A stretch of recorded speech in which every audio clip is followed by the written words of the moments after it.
ईमानदारी का फल। नमस्कार दोस्तों, आप सभी का स्वागत है मेरे YouTube चैनल में। आज की ये मोटिवेशनल स्टोरी आपको ईमान का ज्ञान बताएगी। तो चलिए शुरू करते हैं। काफ़ी समय पहले की बात है। प्रतापगढ़ नाम का एक राज्य था। वहाँ का राजा बहुत अच्छा था, मगर राजा को एक सुख नहीं था। वह यह कि उसकी कोई संतान नहीं थी और वह चाहता था कि वह राज्य के अंदर किसी योग्य बच्चे को गोद ले ताकि वह उसका उत्तराधिकारी बन सके और आगे की बागडोर को सुचारू रूप से चला सके। और इसी को देखते हुए राजा ने राज्य में घोषणा करवा दी कि राज्य के सभी बच्चे राजमहल में एकत्रित हो जाएं। ऐसा ही हुआ।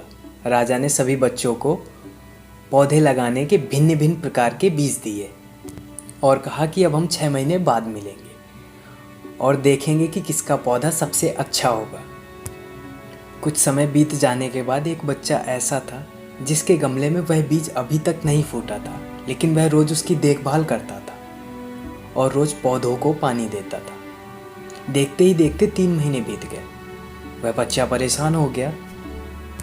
तभी उसकी माँ ने कहा कि बेटा धैर्य रखो, कुछ बीजों को फलने में ज़्यादा वक्त लगता है। और वह पौधे को सींचता रहा। अब 6 महीने हो चुके थे और राजा के पास जाने का समय आ चुका था, लेकिन वह डरा हुआ था कि सभी बच्चों के गमलों में तो पौधे होंगे और उसका गमला खाली होगा। लेकिन वह बच्चा ईमानदार था और सारे बच्चे राजमहल में आ चुके थे। कुछ बच्चे जोश से भरे हुए थे क्योंकि उनके अंदर राज्य का उत्तराधिकारी बनने की प्रबल लालसा थी। अब राजा ने आदेश दिया, सभी बच्चे अपने अपने गमले दिखाने लगे, मगर एक बच्चा सहमा हुआ था क्योंकि उसका गमला खाली था। तभी राजा की नज़र उस गमले पर गई। उसने पूछा, तुम्हारा गमला तो खाली है। उसने कहा, लेकिन मैंने इस गमले की 6 महीने तक देखभाल की है। राजा उसकी ईमानदारी से खुश हुआ कि उसका गमला खाली है, फिर भी वह हिम्मत करके यहाँ तो आ गया। सभी बच्चों के गमले देखने के बाद राजा ने उस बच्चे को सभी के सामने बुलाया। बच्चा सहम गया और राजा ने वह गमला सभी को दिखाया। सभी बच्चे जोर जोर से हंसने लगे।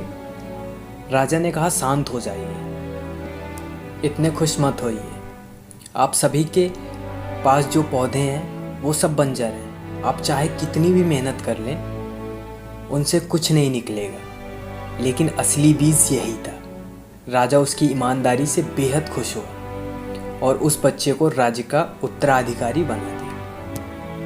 लेकिन हमें इस कहानी से क्या सीखने को मिला? मेरे हिसाब से अपने अंदर ईमानदारी होना बहुत ज़रूरी है। अगर आप खुद से ईमानदार हैं तो जीवन के किसी न किसी पड़ाव में सफल हो ही जाएंगे, क्योंकि हम क्या हैं हमें ही पता होता है। फाइनली मुझे उम्मीद है कि आपको यह मोटिवेशनल स्टोरी अच्छी लगी होगी।